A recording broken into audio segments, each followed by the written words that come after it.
আসসালামু আলাইকুম। জুলাই সনদ স্বাক্ষরের দিন জুলাই যোদ্ধাদের উপরে যে হামলা চালানো হয়েছে, সেই হামলা চালানোর পরে আর বলার অপেক্ষা রাখে না যে এই দেশে জুলাইয়ে যারা জীবন দিয়েছে, যারা এই দেশ স্বাধীন করেছে, তাদের ভবিষ্যৎ কী। সামনের সারিতে যারা বসেছিল যে জুলাইয়ের এই যে যোদ্ধাদেরকে এভাবে পেটায় নির্মমভাবে নির্যাতন করে তারপরে পুলিশ করলো, সামনে কারা বসেছিল একটু চেহারাগুলো দেখার জন্য অনুষ্ঠানটা দেখলাম। বেশিরভাগ চিনি না। এমনকি যেই সব মানুষগুলো ধরেন 5 তারিখের পরপর আপনাদের প্রথম আমি বলেছিলাম যে এই সরকারটা আসলে ঠিক জায়গা থেকে সিলেকশন হয় নাই। এটা ওয়াকার, প্রথম আলো, ডেইলি স্টার, ভারত, তাদের সিলেকশনের মাধ্যমে এটা একটা বানানো হয়েছে এবং আসিফ নজরুল এটার মূল নিয়ন্ত্রণে। তার জন্য এই সরকার চাইলেও, ভালো যারা আছে তারা চাইলেও কিছু করতে পারবে না। ভালো তো নাই, এমনিতেই নাই। এক ডক্টর মোহাম্মদ ইউনুস, উনি তো আসলে এই 2 দিন যদি প্লেনে না ওঠে ওনার গুড়া কৃমিয়ে কামড়ায়। উনি তো এমনি ওনার বিদেশে থেকে ওনার অভ্যাস ছিল, হোটেলে হোটেলে থাকতো, ওনার ঘরে থাকতেও মনে হয় ভাল লাগে না। তো আর বাদ বাকি যেগুলো আছে ওনার পারিবারিক আত্মীয় স্বজন, শ্বশুরবাড়ির লোকজন, ওনার গ্রামীণ ব্যাংকের লোকজন, এগুলোর মিলায় একটা পারিবারিক সরকার, এনজিও সরকার বানায় তারপরে উনি দেশ পরিচালনা করছেন। আপনাদেরকে তো বলেছিলাম, তাই না? বলার পরে আপনারা কি করলেন? আপনারা বীরের মতো আমার বিরুদ্ধে ফেসবুকে পোস্ট করলেন আসিফ নজরুলের পক্ষে। আসিফ নজরুল আপনাদের আব্বা লাগে, আব্বার বাম্বু খাইতে এখন কেমন লাগে? আজকে যদি এই উপদেষ্টা পরিষদটাকে আপনি দেখেন তো কাদের এই 15 বছর আপনি হাঁচি কাশি দিয়েছে এরকম কোনো মানুষ আছে নাকি? লোক ছিল না দেশে? এই যে সাকিব আলী, তার ছেলেকে পর্যন্ত নির্যাতন করেছে শুধুমাত্র ডক্টর কনক সারোয়ারের এই টক শোতে আসার জন্য। ডক্টর এই প্রফেসর স্যার শহীদুজ্জামান স্যার দেখেন নাই চোখে? হাসিনুর রহমান ওনারা বসাইতে পারতেন না? ওই হাসান নাসের বসাইতে পারতেন না? কারোরে বসান নেই। আপনারা রাষ্ট্রপতিকে রেখে দিয়েছেন। আপনাদের সংবিধান সমুন্নত রাখতে হবে। আপনারা সেই সংবিধান সমুন্নত রেখে তারপর রাষ্ট্রপতিকে রেখে করবেন। বিপ্লবী সরকার করা যাবে না। কারণ হাসিনা যে পালাবে এই ঘটনা তো ওই দিনই 5 তারিখে হয়নি যে এখন এক একজন এক এক রকমের কথাবার্তা বলে। ভাই, আমি 19-20 তারিখে আমি ভিডিও বানাই নাই, শেখ হাসিনা দেশে নাই, আমি গাইবি আওয়াজ দিই নাই, তো শুনেছি সে চলে যাবে, চলে যাচ্ছে। তো এই আলোচনা ভিতরে হচ্ছিল, এটা নিয়ে একটা সেকেন্ড বি প্ল্যান সি কি হবে সেগুলো নিয়ে তাদের ভিতরে পুরো তারা ঠিকঠাক। হঠাৎ করে জাম করে আসা 5 তারিখের 2 দিন আগে মোস্তফা সরোয়ার ফারুকী রাস্তায় নেমে গেল, যে কিনা সারা বছর হাসিনার আর মুজিবের গুণগান গাইল, হঠাৎ করে চলে আসলো। আপনার এমনিতেই মনে হয় এগুলো খুব অর্গানাইজড ওয়েতে করা হয়েছে। আপনারা কিছুই করেন নাই। আমাদেরকে এখন বলা হয় দেশে আসি না কেন। এক চান্দাবাজের এক ভিডিও পাঠাইলো একজন, এটা তো জাস্ট টাইম ওয়েস্ট এগুলোতে দেখা। ভিডিও পাঠাইলো, ভাই একটু দেখেন। চান্দাবাজ কয় যে আমরা তো দেশে গিয়েছিলাম, তোরা এত দেশপ্রেমিক হইলে তুই দেশে যা চান্দা নিয়ে আসছিস। আমি ইলিয়াস এইখানে বসে থেকে তোর বিডিআর বাপদেরকে যা জিজ্ঞেস করিস যে ইলিয়াস কয়জনকে ছাড়িয়েছে, তোর আলেম বাপদেরকে যা জিজ্ঞেস করিস, সবশেষ শফিউর রহমান ফারাবিরে যা জিজ্ঞেস করিস তোর বাপের অবদান কী ছিল, অ্যাটর্নি জেনারেলকে যা জিজ্ঞেস করিস যে তোর এই বাপ কতবার অ্যাটর্নি জেনারেলের হাত পা চেপে ধরেছে যে ভাই এটার একটু শুনানিটা আগায় দেন, যা যা জিজ্ঞেস করা। তোর বাপ এখানে বসে এগুলো করেছে। তোর বাপ দেশে গেলে এগুলি করতে পারবে না, এই কারণে দেশে যায় না। আর তোরা দেশে গেছিস, তোদের সমস্যা নাই তো? আজ পর্যন্ত বলছিস নাকি তোরা ডিজিএফআই ভাতা খায়া খায়া তারপরে তোরা কথা বলিস টাকা পয়সার সমস্যা আছে? এই দিন থাইল্যান্ড, ওই দিন সিঙ্গাপুর, টাকা পাইস কই? তোর বাপের জমিদারি আছে, চোরের বাচ্চা। এগুলি আমরা বুঝি না কিছু, ওরা এসে আমাদের বোঝায়। দেশে যাই না এই কারণে, কারণ আমরা রয়্যাল লোকজনদের চারিদিকে বসায় রেখে তারপরে আপনারা সুন্দর দেশ গড়বেন, সেই দেশে আমাদের তো টার্গেট তো না আওয়ামী লীগ না, আমাদের টার্গেট বিএনপি না, জামাত, কোনো কিছু না। আমাদের দেশে কোনো শত্রু নাই। আমার শত্রু ইসকন, আমার শত্রু ইন্ডিয়ার লোকজনদের সেট আপ করে সুন্দর করে আপনি বসায় রেখে তারপরে দেশ পরিচালনা করবেন, সেই দেশে আমরা যাব। এই দেশ পরিষ্কার না করা পর্যন্ত এই দেশ আমাদের জন্য জীবনে কোনো দিন এখানে কোনো কাজ করতে পারবো? কাজ দিচ্ছেন কোনো দিন? দিয়া দেখেন, যদি নাকি মিনিমাম 1 টাকার 1 পয়সার যদি নাকি কোনো সমস্যা সেখানে দেখাইতে পারেন, নিজের গলায় নিজে জুতা পরে তারপর ঘুরবো? কোনো সুযোগ নাই তো। কোনো একটা ভালো লোক ওইখানে যাবে, এই যে তারেক রহমানের মামলার যে রায় দেওয়ার জন্য তারে মাথায় পিস্তল ধরা হইলো, তার স্ত্রীর সাথে শেষ দেখাটা পর্যন্ত করতে পারে নাই। এই লোকটা বাইরে থেকে, স্ত্রীটা মারা গেল, সেই লোকটারে দুদকের চেয়ারম্যান বানাবো শুনলাম। লোকটা ঢুকতে দেয়নি, এই আসিফ নজরুলরা ঢুকতে দেয়নি, চুরি করতে পারবে না। এখন দুদকের কি করে? দুদক কোথায় কোন উল্টায় ফেলছে আমার একটু বলেন তো? কোনো কিছু নাই, মাঝে মধ্যে দু একটা আওয়াজ দেয়, এটা নিয়েই তাদের বিশাল আকারের একটা দেখাচ্ছে। এই হচ্ছে গিয়া দেশের অবস্থা। এই দেশে আমরা যাব, যাই কি করব? এখানে যা চাঁদাবাজি করব তোদের মতো? তো ওরা এগুলি বলে মাঝে মধ্যে। এখন যাই হোক, এগুলি তো আর সবার কথার জবাব দেওয়ার সুযোগও নাই, সময়ও নাই। এগুলো বাদ দিয়েই যে কথাগুলো বলতে চাই, যে দেশ তো স্বাধীন হয়েছে আপনাদের রক্তের। আপনারা যে সাহস দেখিয়েছেন, এই সাহস ভাই আমি দেখাইতে পারবো না। আগে থেকেই সারেন্ডার করি। আমি যদি জুলাইতে দেশে থাকতাম, এইভাবে বন্দুকের সামনে আমি দাঁড়াইতে পারতাম না। এটা আমার নিজের অক্ষমতা স্বীকার করছি। আপনারা সেটা করেছেন, আপনারা দেশ স্বাধীন করেছেন, আপনাদেরকেই করতে হবে। আমি বলছি না যে দেশের সরকার উল্টায় ফেলতে হবে, আবার নতুন সরকার আসে তারপর নির্বাচন বাইরে যাবে। ভাই দরকার নেই। আপনারা কিছু দাবি ঠিক করেন। আপনারা সবাই তো সোল্ড হয়ে যান নাই, তাই না? আপনাদের এই উপদেষ্টাদের সাথে ভাই যত কিছুই হোক, যদি জিজ্ঞেস করেন আমারে যে 5 তারিখের আগের থেকে এখন ভালো আছি না, আল্লাহ অনেক ভালো রেখেছে 5 তারিখের আগের থেকে। এখনও মাঝে মধ্যে ঘুম থেকে ওঠার পরে আটকে উঠি যে শেখ হাসিনা কি আসলেই নাই। যখন মনে হয় না ঠিক আছে, ওকে ঠিক আছে, তখন মাথা ঠিক হয়। তো এরকম একটা পরিস্থিতি থেকে আপনারা দেশ উদ্ধার করেছেন। আপনাদের নিয়ে খারাপ কথা বলতেও পারি না, জানি তো অনেক কিছুই জানি। চাইলে আপনাদের বহু মানুষের অনেক কিছু নারী নক্ষত্র বের করা যায়, বলি না, বলবো না কোনোদিন। মনে করেন না যে উপদেশটা থেকে চলে গেলে তারপরে বলবো, কারণ এইটুকু কৃতজ্ঞতা বোধ আপনাদের প্রতি আছে যে আপনাদের কারণে অন্তত হাসিনা দেশ থেকে পালিয়েছে। এটাই অনেক কিছু। শুনলাম টাকা কামাতে, আমি বল ভাই আপনারা এই টাকা পয়সা নিয়ে এতই শুরু, মানুষের টাকার দরকার আছে। ধরেন আমি আমেরিকায় থাকি, আমার যদি কেউ জিজ্ঞেস করে যে আমার হাতে যদি ভাই আমেরিকায় যদি একটা বাড়ি হয়, একটা গাড়ি থাকে, হাতে যদি মানে মোটামুটি 2-4 লাখ ডলার হাতে থাকে, জীবনে কিছু দরকার নাই। এখন আমার মনে করেন যে এখনই এই মুহূর্তে যা আছে, আমি আল্লাহর রহমতে যা খেতে ইচ্ছা করে খাই, মানে সমস্যা হয় না তো কোনো কিছুতে। ধরেন আমার এখন 4,000 কোটি টাকার মালিক হইলাম, আমি এর চাইতে বেশি খাইতে পারবো। ওইটা টেনশন ভাই, আমার দিয়ে জীবনে কোনদিন এটা সম্ভব না। আমার বহু মানুষ ভাই ব্যবসা করে এই করে, ভাই আমার এটারে এই ঝামেলা আমি যাইতেই চাই না। আমার অনেক টাকা হোক, এটা আমি চাই না, কোনোভাবেই চাই না। তো আমি তাদেরকে জিজ্ঞেস করলাম যে ভাই এই টাকা পয়সা তো এরকম করছেন কেন? আমার জবাব দিল, ভাই দল পরিচালনা করার জন্য তো টাকা টুকার দরকার। জুলাই আগস্টে তারা সারা দেশে ভ্রমণ করলো না, এই যে কত জুলাই আগস্টে, তো ওই সময় হঠাৎ করে গোপালগঞ্জে যখন তাদের প্রোগ্রামটা, তো আমি তাদের বললাম যে ভাই আপনারা গোপালগঞ্জে যাবেন তো রেডি হয়ে যান নাই কেন? বলছে ভাই আমরা লোকজনও নিতে পারিনি ঠিক মতো, আমাদের ফান্ড শেষ। সম্ভবত বরিশাল থেকে তারা গোপালগঞ্জে এসেছিল, অথবা এটা কি মাদারীপুর থেকে গোপালগঞ্জে গিয়েছিল, আমার ঠিক মনে নেই, দুইটার একটা হবে। তো আমার তখন আবার বাংলা এডিশন উদ্বোধন হবে, যে কারণে ওদের সাথে কথা হচ্ছিল। তো ওরা আসার চেষ্টা করেছে, শেষ পর্যন্ত করতে পারেনি। এখন আমার বললো যে ভাই এই ব্যাপার, টাকা আমাদের ফান্ড নেই। তা বললো এই যে টাকা পয়সা করলেন এত টাকা এগুলি, ভাই ওনারা টাকা পয়সা দেন না। কেউ টাকা তুরস্কে পাঠিয়েছে, কেউ কানাডাতে পাঠিয়েছে, কেউ পর্তুগালে পাঠিয়েছে, অস্ট্রেলিয়াতে পাঠিয়েছে, আর আরও বেশ কয়েকটা দেশের নাম বলবো। এক একজন এক এক জায়গায় গিয়ে তারপরে এই টাকা পয়সা পাঠিয়ে যার যার টাকা শেষে নামছে। এখন এই যে এটা হইল, ধরেন আপনাদের ভেতরে 5 জন 10 জন বা ধরলাম 100 জন মানুষ আপনারা টাকা পয়সা নিয়ে এই বাস খুব মানে মজা করে খাইতে পারলেন।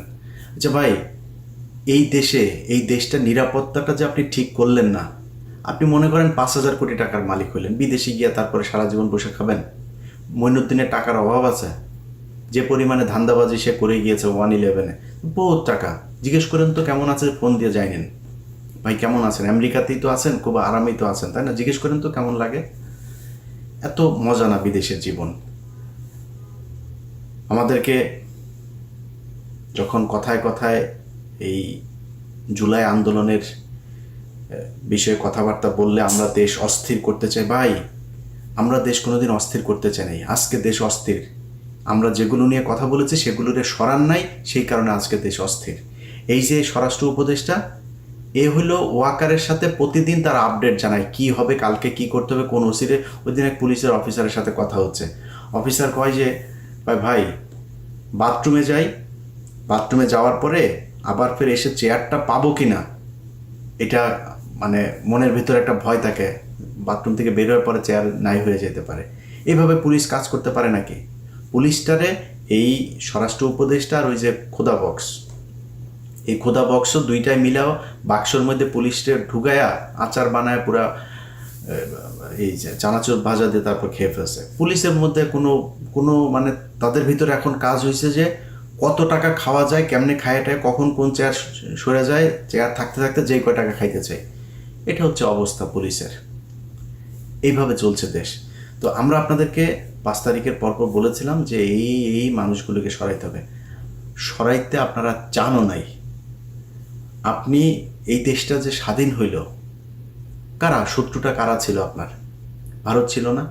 আপনি বলেন তো, এই জুলাই যোদ্ধারা, আপনাদের সবাইকে দোষ দেওয়া লাভ নেই, মানে আপনাদের নেতৃত্বের কথা বলছি। আপনাদের নেতৃত্ব কোন ইস্যুটা নিয়ে হঠাৎ করে হাইকোর্টের এখানে হাসনাত আবদুল্লাহ একিয়ে দিল, সবাই রাজুতে চলে আসে, হাইকোর্টে যায়, তাপ করে 15-20 জনরে আপনারা ফেলাই দিলেন। আর ফেলান নাই কেন? আর কোথায় যান নাই কেন? এই যে বিডিআরের লোকগুলি এতদিন ধরে জেলে থাকলো, আমি তো ওদের সাথে আমার মানে পারিবারিকভাবে তাদের সাথে আমি জড়িত, কারোর কাছে শুনি নাই আপনারা কোনো দিন এর এইটা হইলে আমার ফোন দেবে, ওইটা হইলে আমার ফোন দেবে। সারাদিন আমি বিডিআরের অন্তত 10টা ফোন রিসিভ করি, কখনো বিরক্ত হই না তাদের প্রতি। হয়তো ফোন ধরতে পারি না মাঝে মধ্যে, বিরক্ত হই না, কারণ এই মানুষগুলির উপরে যে নির্যাতন হয়েছে, মানুষগুলির পাশে আপনাদের থাকা উচিত ছিল না? থাকেন নাই। ওই যে ফেনীতে 16 জন এখন পর্যন্ত কন্ডেম সেলে, যাইতে পারতেন না? যান নাই। এখনও আলেমরা জেলে, আপনি জানেন? ওই যে বিশেষ সন্ত্রাস বিরোধী আইন, সেই আইনে এখন পর্যন্ত এই যে হঠাৎ করে বলল যে এই আমেরিকান দূতাবাসে নাকি কারা নাকি নাশকতা চালাবে, সোয়াদ যায় হাজির। আপনি জানেন সিটিটিসির প্রধানের চেয়ারে কারে বসানো হয়েছে? এসবি প্রধানের চেয়ারে কে সেটা জানেন? এসবি প্রধান মানে এই যে এত কিছু ঘটে, এত মানুষ বের হয়ে যায় ওই বর্ডার দিয়ে এয়ারপোর্ট দিয়ে, আপনি কি করেন? সবশেষ দিলীপ আগারওয়াল প্রায় 10টা মামলা, আস্তে আস্তে চুপচাপ করে তারপরে তারা জামিন দিয়ে দিল। 680 কোটি নিয়ে আসিফ নজরুল তারা জামিন দিয়ে দেশ থেকে বার করে দিলেন। কেউ জানেন না আপনারা জামিনগুলো হইলো, এটাও জানাইতে পারলেন না আমাদেরকে। আপনারা মানে কল্পনাও করিনি যে সে এইভাবে জামিন নিয়ে নেবে। তো এটা নিয়ে আপনাদের বিস্তারিত জানাবো আমি এই সপ্তাহের ভেতরেই। এই হচ্ছে গিয়ে দেশের অবস্থা এখন। ভাই, আপনাদেরকে নিয়ে যত সমালোচনা করি, সমালোচনার পরে একটা জিনিস আমারে বলতে হবে যে আপনাদের ভিতরে সবাই অমানুষ না, সবাই স্বার্থের জন্য বন্দুকের সামনে দাঁড়ান নাই। আপনাদেরকে এক হইতে হবে, দাবি জানাইতে হবে, এই জায়গা আমাদের ঠিক করতে হবে। এই জায়গা যদি ঠিক না করে সরকার, আবার দাঁড়াইতে হবে। এরা চুরি করে এরা সব ভদ্র শয়তানের মতো করে আমাদেরকে মাঝে মধ্যে সরকারের থেকে খুব ঊর্ধ্বতন, একদম সরকারের সর্বোচ্চ লেভেলের একজন, গত জুন মাসে আমার সাথে তার একটা মিটিং হইল, তো সে আমারে কাজ দিল। কাজ হয়েছে আগস্টের 5 তারিখ থেকে আগস্টের 15 তারিখের মধ্যে ওয়াকারকে ফেলে দেওয়া হবে। তো খুব জোর প্রচেষ্টা চালাইতে হবে ইলিয়াস ভাই। চালাইলাম, কই ফালাইলেন না তো, ওয়াকারে তো আপনারা সরাইলেন না। আচ্ছা, সরাই সে আবার ওই সময় বলছিল যে ইলিয়াস ভাই আপনাদের হেল্প লাগবে, আপনারা একটু সোশ্যাল মিডিয়াতে এটার ব্যাপারে একটা জনমত গঠন করেন। ওয়াকারের ব্যাপারে জনমত গঠন করা শেষ, ওয়াকারে আপনারা ফেলতে হয়। সে বলছিল যে অনেক ইফ বাট এগুলো থাকবে, এটা করা যাবে কিনা, বাট একটা চেষ্টা তারা করেছিল, করতে পারেন নাই। আচ্ছা, ধরেন আমি সেনা প্রধানরে সরানো খুব কঠিন। আচ্ছা, আপনার আশপাশে চোর বাটপাট দিয়ে ভরা, মানে সবাই জানে যে ওরা চুরি করে, তাদেরকে সরাইতে পারেন নাই। আমার একটা দেশ বলেন তো, মিডিল ইস্টের এই দেশের মানুষগুলোই তো কষ্ট করে, এদের কারণে এই যে আপনি এখন রিজার্ভ না, শহরের বাচ্চারা তোরা সব কয়টা টাকা করছিস, পাচার করছিস। এই গত 1 বছরে শেখ হাসিনার সময়ের যে কোনো সময়ের চাইতে বেশি টাকা পাচার হয়েছে গত 1 বছরে। তোরা যে পাচার, এই যে সবশেষ দিলীপ আগারওয়ালার যে টাকা পাচার হইলো না, এই টাকাও পাচার করেছে আমাদের চুয়াডাঙ্গার টরিক। ওর মাধ্যমে ওর সিঙ্গাপুরের ব্যবসা ট্যাবসা ওগুলি দেখায়, ওইখানে টাকা ভাগাভাগি হয়েছে। পাচার করলি, প্রতিটা উপদেষ্টা টাকা পাচার করেছে। ওরা কয় আমাদের সেফ এক্সিট লাগবে না। সেফ এক্সিট, তোরা সেফ এক্সিট কই নিয়ে দিবে? তুই কই যাবি? ডিম একজনের মাথার উপরে তো গেছে, দেখছিস না? ডিম পিছন দিয়া নিচে দিয়া ঢুকানো হবে। কই যাবি তোরা? কই আসবি? পৃথিবীর কোন দেশে যাবি? বিএনপি পেটাবে, আওয়ামী লীগ পেটাবে, শিবির পেটাবে, এই জুলাই আন্দোলনের এরা পেটাবে, সাধারণ মানুষ পেটাবে, জেনে যাবে ডিম ঢুকানো হবে ওইখানে। সেফ এক্সিট মারাইতে আর শেষ। তোরা মনে করছিস টাকা পয়সা মাইরে এমনি খাবি, খায়া তারপরে তোরা এগুলি যা মনে চায় তাই হয়েছে। আপনাদেরকে কথা দিয়েছিলাম না যে আসিফ নজরুলের কই কই কী কী ধান্দাবাজি করে শুরু করতে যাচ্ছে, সেগুলো নিয়ে আমার এখানে নেক্সট 1 মাসে আমার ইউটিউব চ্যানেলে, ফেসবুকে ফলো রাখবেন, দেখতে পাবেন আস্তে আস্তে শুরু হচ্ছে কোথায় কোথায় কী কী ধান্দাবাজি সে করেছে। তো এই এদেরকে নিয়ে আপনারা যারা জুলাই আন্দোলনে নেতৃত্ব দিয়েছেন, যারা যুদ্ধ করেছেন, আহত হয়েছেন, আপনাদের কাছে অনুরোধ থাকবে আপনারা এখন আলাদা আলাদা না, এই মঞ্চ ওই মঞ্চ, এত মঞ্চরঞ্চ না ভাই, এক জায়গায় এক হইতে হবে, বলতে হবে যে আমাদের এই এই নেতৃত্বের এই সমস্যা, এরা এরা এই কাজ করে না, আমরা যেটার জন্য দেশ স্বাধীন হয়েছে সেই কাজগুলো এ করে না, বাদ ওগুলি আপনারা করেন নতুন করে। আপনারা কি জানেন যে এনসিপি, বিএনপি এবং জামাতের, আমি নাম ধরে বলতে পারি, কয়েকজন একদম মানে শুধুমাত্র তারা ইটা দিতে হবে, ওই নমিনেশন দিতে হবে, তার আসন ছেড়ে দিতে হবে, এরকম এই পর্যন্ত আমি 7 জনের তালিকা পেয়েছি।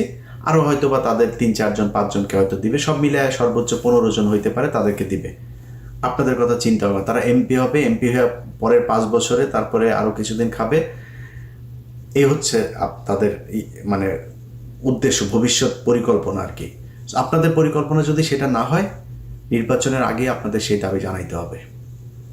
আপনারা জুলাই আন্দোলন করেছেন, আমি যেহেতু ভাই আন্দোলনের সাথে ছিলাম না, আমরা কিছু না, আপনারা করেছেন, আপনারাই সেটার ব্যাপারে বলতে হবে। আপনাদের এখানে কারা কারা ধান্দাবাজি চাঁদাবাজি করছে, যারা জুলাই আন্দোলনের মানে বিরুদ্ধে বিপরীত দিকে গিয়ে দাঁড়িয়েছে, এই মানুষগুলোর ব্যাপারে আপনারা করেন, কথা বলেন, প্রতিবাদ করেন।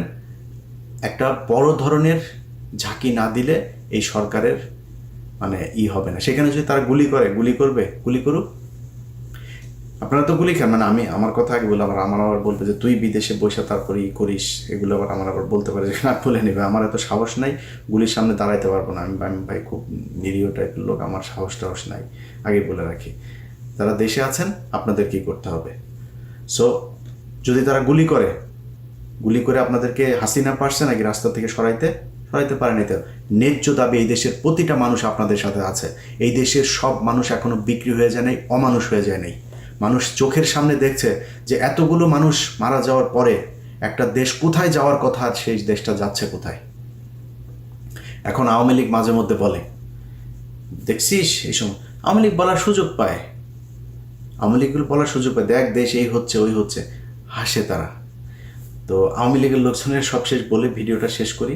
শোন, তোদের জন্ম হয়েছে তোদের বাপের পিছন দিয়া, তোদেরকে কোনো মানুষের পয়দার যে জায়গা আছে, তোদের মানুষ হওয়ার জন্য যা যা প্রয়োজন, ওই মানুষ হওয়ার কোনো ক্যাটাগরির মধ্যে তোরা পড়িস না। তোদের এখন যদি এই দেশ যদি আরও খারাপ হয় না, তো শেখ হাসিনার মতো হইতে পারবে, মানে পৃথিবীর সবচেয়ে খারাপ দেশের মধ্যে যাও শেখ হাসিনা বানাইতে পারবি না, যেই দেশে তার নিজের দেশের সেনাবাহিনীরে একটা ঘরের ভেতরে বন্দি করে রাখে, পুলিশরে বন্দি করে রাখে, আলেমরে বন্দি করে রাখে। সেই দেশ তো নাই এখন, অনেক সমস্যা আছে, ওই জায়গায় যায় নাই, যাইতে দেওয়া হবেও না। ধৈর্য ধর।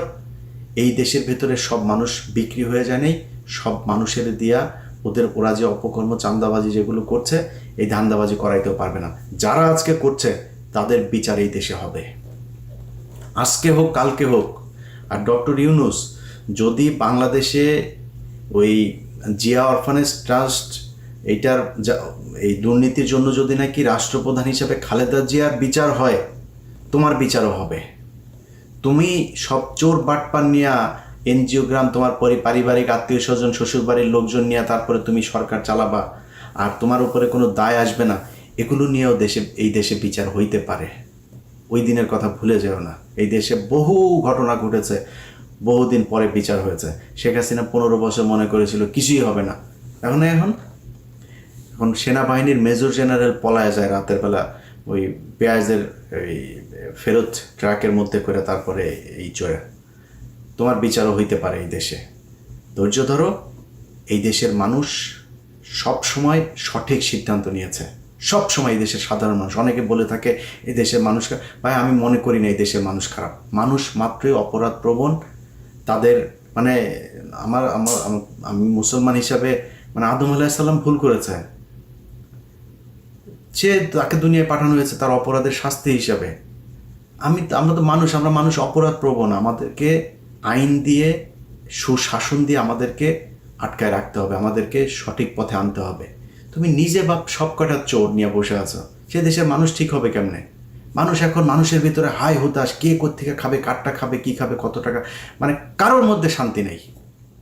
প্রতিটা সরকারি প্রতিষ্ঠানের মধ্যে কে কখন কারে চাকরি যায়, কি হয়, সবাই ধান্দা হয়, যত তাড়াতাড়ি পারে টাকা পয়সা, আর যা পায় সব করে। সবার মাথায় আছে যে দেশ থেকে চলে যেতে হবে, বাইরে গিয়ে তারপরে কয়েক বছর থাকতে হবে। কয় বছর থাকতে হবে সেটাও হয়তো জানে না, বাট অনেক বছর থাকতে হবে, যেহেতু 100 কোটি 1000 কোটি কোনো টাকায় তার মানে সন্তুষ্টি হচ্ছে না যে কত হইলে তারপরে বিদেশে গিয়ে অনেক বছর থাকা যাবে। হতে পারে সারা জীবনও থাকতে হইতে পারে।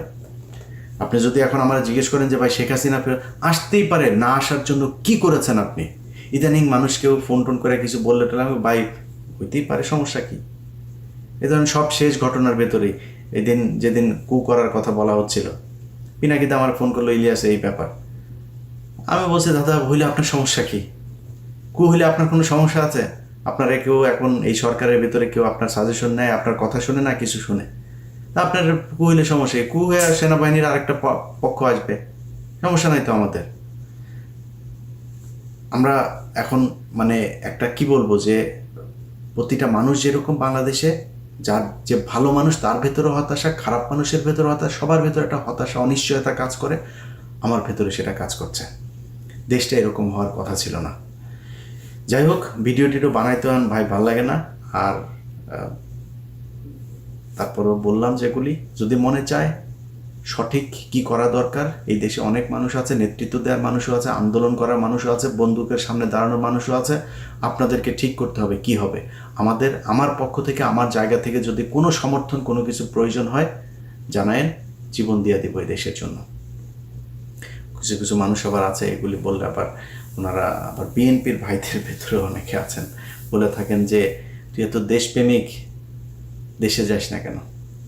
বললাম চান্দাবাজ, সারাদিন চান্দাবাজি করে। আমরা দেশে গিয়েছি, তোরা দেশে যাস নি, তুই চান্দা আনতে দেশে গেছিস।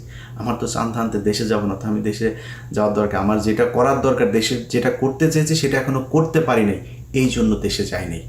সো বিএনপির ভাইরাও আবার কেউ কেউ মানে ধরেন একজনের নিয়ে আপনি কথা বলবেন, কারণ আমার তো আর আপনি বলতে পারেন না যে তুই চান্দা নিছিস ওখান থেকে, তুই এটা তো বলতে পারেন না। আমার কি বলে, তুই দেশে আসিস না কেন, তুই এত দেশপ্রেমিক, দেশে আসিস না কেন? বিএনপির ভাইরা আপনাদের অনেকেও এখনো দেশে যায়নি, একটু হিসাব করে কথাবার্তা বলেন। 2 দিনের মধ্যে এত চোখে পোল্টে নিয়ে আপনার যেসব নেতা টেতারা আছে না, তারা কিন্তু খুব ভালো আছে। তারা এরই মধ্যে বহুত টাকা খামিয়েছে ভাই। এই ছাগলের 3 নাম্বার বাচ্চার মতো পিছনে পিছনে ঘুরবেন, আপনার এই কয়দিন পরে মার খাবেন, পেটুনি খাবেন, যদি নাকি দেশের কোনো উল্টাপাল্টা কিছু হয়, আল্লাহ না করুক। এত কিছু হয়ে যায় নাই রাতারাতি। আমরা গত 15 বছর পরীক্ষা দিয়ে আসছি। আজকে ইলিয়াস 21 টিভিতে এতদিনে অনেক উপরের পদে থাকতে পারত। তো ইলিয়াস ইটিভি থেকে বের হয়েছে কেন, বাংলাদেশ থেকে বের হতে হয়েছে কেন? যেদিন আপনাদের বিএনপির লোকজন 14 জানুয়ারি কথা বলতে পারে না, ইলিয়াস সেদিন আপনাদের পক্ষে দাঁড়িয়েছিল। এই জন্য ইলিয়াসকে দেশ থেকে চলে আসতে হয়েছে। এত বালের মোহ নাই যে আমেরিকা ইউরোপে যায় তারপর থাকতে হবে। ইলিয়াস সারা জীবন থাকবেও না, এটা আজকে বলে রাখলাম। আমার এই ভিডিওটুকু কাটে রাখেন যে ইলিয়াস ইউরোপ আমেরিকার দেশে সারা জীবন থাকার জন্য বসা নাই, এটা মনে রাখেন। সো আমাদেরকে যখন বলেন যে দেশে আয় এগুলো কথাবার্তা বলার সময় একটু হুশ করে কথা বলবেন। আমরা পরীক্ষা দিয়ে আসছি, বহুত বড় পরীক্ষা দিয়ে আসছি। আমাদের পরিবারের উপর দিয়ে অনেক ঝড় গিয়েছে। একবার পুলিশ গেলে, এখন তো দেশে গুম হয় না, খুন হয় না। এখন যদি কারো বাড়িতে পুলিশ যায় কেমন লাগে একটু নিজেরা জিজ্ঞেস করেন। আমাদের বাড়িতে পুলিশ রুটিন করে যায়, তো ডিজিএফআই, এনএসআই, সিটিএসবি, সিআইডি, এমন কোনো সংস্থা নাই যেই সংস্থা থেকে যায় নেই। আমার ভাইদের অফিসে যাইতো, বোন জামাইয়ের চাকরি খেয়ে দিয়েছে, এগুলো তারপরে সাফার করে এসছি। আমাদেরকে নতুন করে শিখাইতে আসেন। আর সাহস কারে বলে? সাহস ওই 5 জনের নির্বাচন দেখেন, ইলিয়াসের ওই ইটিভির ইয়েতে যায়েন, আর্কাইভে যায়েন। আপনারা তো এখন ইউটিউব দেখেন, ইউটিউবের যুগের আগের সাংবাদিক আমরা ছিলাম।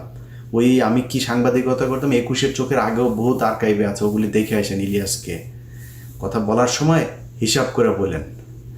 এখানে বহু বিএনপির ভাইদেরকে দেখেছে, আওয়ামী লীগের লোকজন এসে ব্যানার ট্যানার কায়রা ধাক্কায় টাকায় সরাই দিছে। আমরা ভাই বুক ফুলায় এখানে চলছি, কোনোদিন চুপ হয়ে যায়নি। একটা দুইটা না, বহু কিছু করে ফেস করে থাকতে হয়েছে। এখানে জঙ্গি বানিয়েছে, অনেক কিছু বানিয়েছে, এগুলো নিয়েই তারপরেও দেশের কথা বলেছে। অতএব পরীক্ষা নিতে আসেন না, পরীক্ষায় বহু আগে পাশ করে আসছে, ওই পরীক্ষাও নতুন করে নিতে গেলে হবে না। নিজেরা ঠিক হন, দেশটারে ঠিক হইতে দেন। ভাই খাইতে পারবেন, কয়দিন পরে খায়েন, কোনো সমস্যা নাই। আওয়ামী লীগ মুক্ত ইন্ডিয়া মুক্ত করেন। আপনাদের সমস্যা আওয়ামী লীগ ছিল না, আপনাদের সমস্যা ছিল ইন্ডিয়া। খালেদা জিয়া জেলে, হাসিনা জীবনে খালেদা জিয়ার জেলে পাঠাইতো না যদি ইন্ডিয়া না করতো। সাকা চৌধুরীর কোনোদিন হাসিনা দিত না। হাসিনা তো মানে ছিল আপনার, মানে স্বপ্ন ছিল হাসিনার বাপের, হাসিনারে সাকা চৌধুরীর কাছে বিয়ে দিবে। খারাপ সম্পর্ক ছিল না তাদের সাথে। ফাঁসি দিয়েছে ইন্ডিয়া, দিয়েছে জামাতের লোকজনের দেয় নেই, ইন্ডিয়া ফাঁসি দিয়েছে। তো আপনাদের শত্রুকে এটা চিনেন, এটার জন্য যারা আওয়ামী লীগের হয়ে ইন্ডিয়ার হয়ে কাজ করেছে তাদেরকে সরান প্রশাসনের বিভিন্ন জায়গা থেকে। যদি না সরান, সামনে আরও অনেক বিপদ। এই যে আগুন টাগুন ধরছে, এগুলো ছোটোখাটো বিষয়, পাগল বানায় ফেলবে। আপনি ওই রয়ের ডিজিএফআই দিয়ে, রয়ের ফর্মুলা সব তারা জানে, এগুলো দিয়ে এটা করতে পারবেন না। একটা ভদ্রলোক আছে যে এই সেনাবাহিনীর চিটাগাঙে 24 ব্যাট আপনার কি বলে জিওসি, তো ওই লোকটারে মনে করেন যে মানে আমি জানি না এ আসে কিভাবে ওই জায়গায়। এখনো পর্যন্ত ডিজিএফআইয়ের লোকজন যত আকাম কুকাম চিটাগাং কেন্দ্রিক করে, আমার মনে হয় এই লোকের মাথা মতো নষ্ট হয়। ওই লোকটা দেশপ্রেমিক। এই 24-এর আন্দোলনে ওই লোকই প্রথম সেনাবাহিনীর সবচেয়ে জেনারেলদের ভেতরে উনিই প্রথম কথা বলেছেন যে না, আমরা এটা করা যাবে না। তো এই টাইপের লোকজন কিছু আছে, এরকম সব জায়গায় চাই যে দেশটা ঠিক হোক, দেশটা ভালো থাকুক। এই ডিজিএফআইয়ের যেই নাটক টাটক, আগুনের নাটক যা যা আছে, এগুলো দিয়ে দেশের মানুষের জীবন সম্পদ নষ্ট হওয়া, দেশকে অস্থিতিশীল করে তোলা, নভেম্বরে ডিসেম্বরে তফসিল ঘোষণা হলে সেই কেন্দ্রিক বিভিন্ন ধরনের কাজকর্ম, এগুলো করতে হইলে ভাই ওদেরকে সরাইতে হবে। আমাদেরকে যারা বলেন আমরা অস্থিতিশীল করতে চাই, আমরা দেশকে সত্যি খুব খুব ভালো সব জায়গার মানুষ, আপনি প্রবাসে যারা থাকে, এই যে মিডল ইস্টের মানুষগুলো, তাদের টাকায় এই দেশ চলে, খোঁজ নেন তো যায়। এই মানুষগুলির কাছে জিজ্ঞেস করেন যে একটা মানুষের কোনো পরিবর্তন হয়েছে? একজন মানুষ পাসপোর্ট করতে গেলে আগে যেই ধরনের হ্যাচেল হইতে হয় না, টিকিট সেই টাকা দিয়ে যায় না, যে কয় টাকা দিয়ে সৌদিতে যেত তার চেয়ে কম টাকায় যায়। মালয়েশিয়ার সেই সিন্ডিকেট কিছু হয়েছে কিনা, সেই সিন্ডিকেটের সব কটাকে আসিফ নজরুল করে দিয়েছে, আবার নতুন সিন্ডিকেট, সে আগের মতো, সে একই টাকা খরচ হচ্ছে।